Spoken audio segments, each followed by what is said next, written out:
பாருங்க, இந்த பாப்பாவை மொபைல் ஒரு பக்கம் வாட்ஸ்அப் இருக்குது, ஒரு பக்கம் பேஸ்புக் இருக்குது, இன்னொரு பக்கம் போன் இருக்குது. நீ ஜெபிக்காத, சர்ச்சுக்கு போகாத, வாட்ஸ்அப் வந்து அப்படியே காட்டுது. பிசாசுடைய பிடியினால சத்துரு இந்த பெண்ணை என்ன செய்யறான் பாருங்க. இயேசுவே, வாட்ஸ்அப்புக்கு அடிமை, மதுபானத்துக்கு அடிமை, பாவத்துக்கு அடிமை.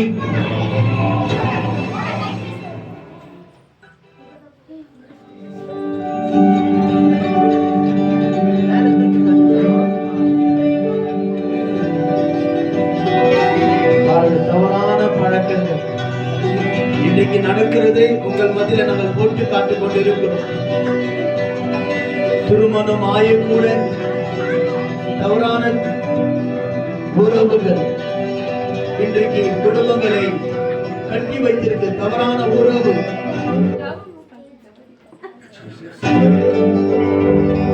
பாருங்க, அந்த பெண்ணோட கூட இருந்துட்டு இப்பொழுது அந்த பெண்ணுகிட்ட நல்லா பேசுற மாதிரி பேசிட்டு இப்பொழுது அந்த பெண்ணை போதைக்கு அடிமைப்படுத்துகிற உலகத்துல நாம் இருக்கிறோம். எங்க பார்த்தாலும் போதைகள், ஆண்கள் பெண்கள் போதைகளை இன்றைக்கு தத்தளிப்பதை நீங்க பார்க்கலாம். கொஞ்சம் கையை உயர்த்தி காட்டலாம். போதை, குடி பழக்கத்துக்கு அடிமை. வாலிப சகோதரனே, இயேசுவை பார்த்து கேட்கிறா, ஓ ஜீசஸ். அடிமைப்பட்ட அந்த பெண் பாருங்க செய்கிற காரியம் அவளுக்கே தெரியல. அவன் கெட்டது மாத்திரம் அல்ல,